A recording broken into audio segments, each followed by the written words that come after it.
नमस्कार. मी सुधाकर कवडे आणि आपण पाहत आहात परफेक्ट न्यूज.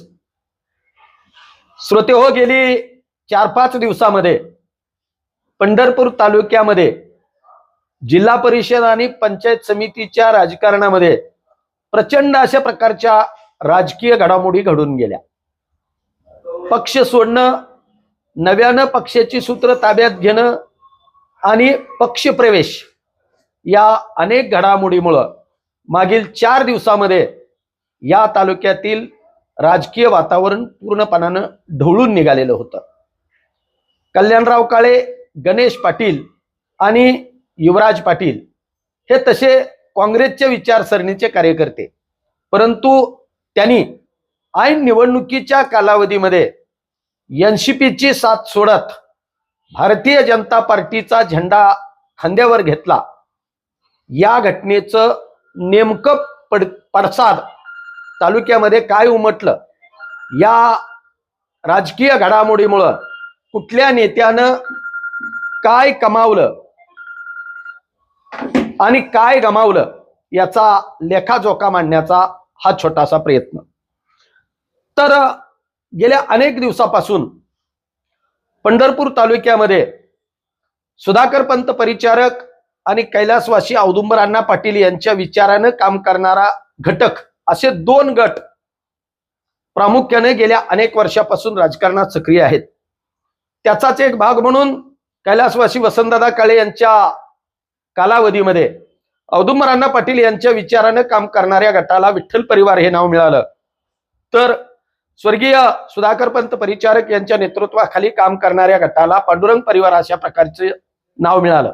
पक्षीय राजकारणापेक्षा या 2 परिवारातल्याच लढाया गेल्या अनेक वर्षापासून पंढरपूर तालुक्यातील जनतेनं पाहिल्या आहेत. अर्थातच हे राजकीय विरोधक एकमेकांना विरोधात काम करत असले तरी पंढरपूरच्या विकासाच्या राजकारणामध्ये मात्र यांनी कुणालाही कधी डिस्टर्ब करण्याचा प्रयत्न केल्याचं जनतेच्या ऐकिवात नाही. गेल्या वर्षभरामध्ये राष्ट्रीय पातळीवरती भारतीय जनता पक्षाचे विचार पसंत पडल्यामुळं 2013 साली प्रशांत परिचारक यांनी भारतीय जनता पार्टीमध्ये प्रवेश केला. तर त्यांच्याबरोबर पांडुरंग परिवार देखील भारतीय जनता पार्टीमध्ये एकरूप झाला. त्यांच्या विरोधात काम करणाऱ्या विठ्ठल परिवाराचे मात्र एकसंगीकरण न राहता जवळजवळ 4 गटामध्ये 4 नेत्यांनी आपापल्या सवत्या सुभामध्ये विठ्ठल परिवार वाटून घेतल्यासारखा विभागून घेतला. याचा परिणाम म्हणजे प्रत्येक निवडणुकीमध्ये, निवडणुका लागण्याच्या प्रक्रियेमध्ये या 4 सवत्या सुभांचा एकत्रित गट्टा होणार का याविषयीच्या चर्चा, अर्थातच त्याविषयीचे कार्यकर्त्यांचे मनसुबे आणि ते 4 घटक एकत्रित करण्यासाठी वारंवार वेगवेगळ्या पातळीवरती होणारे प्रयत्न, तसाच प्रयत्न या पंचायत समितीच्या आणि जिल्हा परिषदेच्या निवडणुकामध्ये सुरू असतानाच अचानकपणानं एनसीपी, अजित पवार गटाची आणि शरद पवार गटाची राज्य पातळीवरती एकत्रित येऊन निवडणूक लढवण्याची घोषणा झाली. त्याचा परिणाम म्हणून पंढरपूर तालुक्याच्या राजकारणामध्ये दोन्ही एनसीपींची जबाबदारी शरद पवार गटाच्या आमदार अभिजित पाटील यांच्यावरती येऊन पडली. अर्थातच अभिजित पाटील आणि कल्याणराव काळे, गणेश पाटील, युवराज पाटील यांचं विळ्या भोपल्याचं शक्य पंढरपूर तालुक्याला माहित आहेच. आयती चालून आलेली संधी अभिजित पाटलांनी जवळ घेतली आणि त्या संधीच्या माध्यमातून कल्याणराव काळे, गणेश पाटील आणि युवराज पाटील यांना राजकारणापासून 4 हात दूर ठेवण्याचा मनसुबा रचला आणि त्याचाच प्रयत्न म्हणून कल्याणराव काळे यांना जिल्हा परिषदेच्या निवडणुकीपासून 4 हात बाजूला ठेवण्याचा डाव झाला. कल्याणराव काळे यांनी पडत्या काळामध्ये अजित पवार गटाच्या एनसीपीची धुरा सांभाळलेली होती. त्यांच्यावरती या तालुक्याची संपूर्ण जबाबदारी आपल्यावरती येईल आणि आपण सांगेल त्या पद्धतीनं एनसीपी उमेदवारांना संधी देईल अशी मनसुबे कल्याणराव काळे यांच्या मनात असताना अचानक या निर्णयामुळं कल्याणराव काळे यांच्यासह त्यांच्या कार्यकर्त्यांना धक्का बसला आणि त्यांनी या गोष्टीवरती काय करायचं हा विचार करत भाजपशी जवळीक साधली.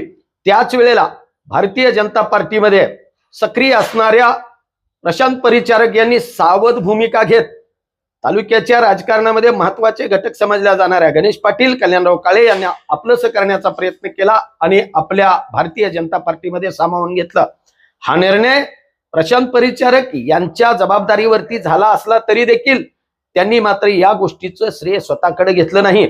पालकमंत्री जयकुमार गोरे यांच्या सांगण्यावरूनच मी हा निर्णय घेतला असं सांगून त्यांनी आपल्या मनाचा मोठेपणा दाखवला. या सगळ्या राजकीय घडामोडीमध्ये पंढरपूर तालुक्यातल्या राजकीय नेत्यांनी काय कमावलं आणि काय गमावलं याचा लेखाजोखा आपण पाहूया. या सगळ्या घडामोडीमध्ये विठ्ठल परिवाराचे घटक म्हणून परिचारकांना विरोध करणाऱ्या कल्याणराव काळे, गणेश पाटील आणि युवराज पाटील यांना अचानक पक्ष सोडून, परिवार सोडून भारतीय जनता पार्टीमध्ये जावं लागलं. याचाच अर्थ विठ्ठल परिवाराचे घटक असणाऱ्या या तिघांना भारतीय जनता पार्टीमध्ये गेल्यामुळे विठ्ठल परिवाराचं निश्चितपणानं नुकसान झालेलं आहे. विठ्ठल परिवाराला या तिघांना गमावावं लागलेलं आहे. दुसऱ्या बाजूला अभिजित पाटील आमदार असताना देखील त्यांनी या सगळ्यांची एकसंघ मोठ बांधली असती तर परिवार एका जागेवरती राहिला असता. पण मोठ्या घरामध्ये आपल्याला एकट्याला वावरता यावं म्हणून त्यांनी या घटकांना बाजूला केलं आणि घर ताब्यात घेतलं. पण घरामधली माणसंच राहिली नाही तर घराला घर पण राहणार नाही ही भूमिका त्यांच्या लक्षात आली नाही. त्यामुळे काहीच थोड्याफार प्रमाणात त्यांचं नुकसान निश्चित झालेलं आहे. त्यांनी या घटकांना गमावल्याचं आहे. कल्याणराव काळे आणि गणेश पाटील यांच्या बाबतीत मध्ये विचार केला तर त्यांनी या निर्णयानं काय कमावलं आणि काय गमावलं याचा लेखाजोखा असा सांगता येईल. कल्याणराव काळे आणि गणेश पाटील जर परिवारात किंवा एनसीपी मध्ये चिकटून राहिले असते तर या निवडणुकीमध्ये आपल्या हातात सत्तेची सूत्र मिळालेल्या अभिजित पाटील यांनी अर्थातच विठ्ठल सहकारी साखर कारखान्याच्या निवडणुकीत गणेश पाटील आणि कल्याणराव काळे यांनी आपल्याला केलेल्या विरोधाचं उट्ट या निवडणुकीत काढलं असतं आणि त्यांना उमेदवारीपासून 4 हात दूर निश्चित ठेवलं असतं. तसा अंदाज आला होता. म्हणूनच काळे आणि पाटील यांनी अभिजित पाटील यांच्यावरती अवलंबून न राहता भाजपची वाट धरण्याचा निर्णय घेतला. यावरती स्पष्टीकरण देताना अभिजित पाटील यांनी सांगितलं की त्यांनी माझ्याकडे उमेदवारीच मागितली नाही. मागितली असती तर मी दिली असती. पण या नेत्यांनी अभिजित पाटील यांच्याकडे कुठल्या अर्थानं उमेदवारी मागायला पाहिजे होती? ते का अजित पवारांच्या एनसीपीचे नेते होते का पदाधिकारी होते हे सांगण्याचं मात्र अभिजित पाटील टाळत आहेत. त्यामुळं कल्याणराव काळे यांनी या निवडणुकीत भाजपमध्ये जाण्याचा निर्णय घेतला नसता, गणेश पाटील यांनी या निवडणुकीत भाजपमध्ये जाण्याचा निर्णय घेतला नसता तर त्यांना या निवडणुकीत केवळ बघ्याची भूमिका घेत अभिजित पाटील यांचं नेतृत्व स्वीकारून पक्षाचं काम करावं लागलं असतं. कल्याणराव काळे यांना आपल्या भावाच्या पत्नीच्या तिकिटाला मुकावं लागलं असतं तर गणेश पाटील यांना देखील आपल्या मातोश्रीच्या तिकिटाला मुकावं लागलं असतं आणि केवळ बघ्याची भूमिका घ्यावी लागली असती. भाजपमध्ये गेल्यामुळं त्यांना स्वतःच्या कुटुंबातील 2 उमेदवारासह इतर जिल्हा परिषदेची भाळवणी गटाची उमेदवारी, पंचायत समिती गणाच्या 4 उमेदवाऱ्या परिचारक यांनी मनाचं मोठेपण करून दिल्या. त्यामुळे निश्चितपणानं या दोघांनाही निवडणुकीमध्ये कार्यकर्त्यांना संधी मिळवून देण्याची पुन्हा एकदा संधी मिळालेली आहे. त्यामुळं कल्याणराव काळे आणि गणेश पाटील यांचा या प्रवेशामुळं काही गमावण्यापेक्षा काही कमावल्याचा फायदा झाल्याचा आपल्याला दिसून येत आहे. या सगळ्या प्रक्रियेमध्ये महत्वाचा घटक असणारे तिसरे नेते म्हणजे भारतीय जनता पार्टीचे नेते माजी आमदार प्रशांत परिचारक यांनी या घटनेमध्ये काय कमावलं आणि काय गमावलं याचा लेखाजोखा बघितला तर प्रशांतराव परिचारक यांनी आपल्या पक्षामध्ये जर कुणी येत असेल आणि पक्ष वाढत असेल तर स्वतः त्यागाची भूमिका घेतल्याचं आपल्या लक्षात येतं. जिल्हा परिषदेच्या 3 जागा आणि पंचायत समितीच्या 4 जागा ज्या भारतीय जनता पार्टीचं काम करणाऱ्या पांडुरंग परिवारातील त्यांच्या हक्काच्या कार्यकर्त्यांना मिळणाऱ्या होत्या त्या जागा कल्याणराव काळे यांनी विठ्ठल परिवारातून भारतीय जनता पार्टीमध्ये आलेल्या कार्यकर्त्यांना देऊन मनाचा खऱ्या अर्थानं मोठेपणा दाखवला आहे. आपल्या कार्यकर्त्यांची समजूत काढण्याची वेळ आली तरी देखील हरकत नाही, पण पक्ष मोठा होत असेल तर मी 4 पावलं मागे घेतो ही भूमिका प्रशांत परिचारक यांनी घेतल्यामुळं काही अंशी त्यांच्या कार्यकर्त्यांना उमेदवारीला मुकावं लागलं. ही त्यांची नुकसानीची, तुटेची, गमावल्याची भावना असली तरी देखील भारतीय जनता पक्ष वाढवण्यासाठी प्रशांत परिचारक 4 पावलं मागे घेऊन आजपर्यंत विरोध केलेल्या नेत्यांना सुद्धा पक्षामध्ये सामावून घेऊ शकतात अशा प्रकारचा विश्वास त्यांनी राज्य पातळीवरच्या आणि देश पातळीवरच्या भारतीय जनता पार्टीच्या नेत्यामध्ये निर्माण केलेला आहे.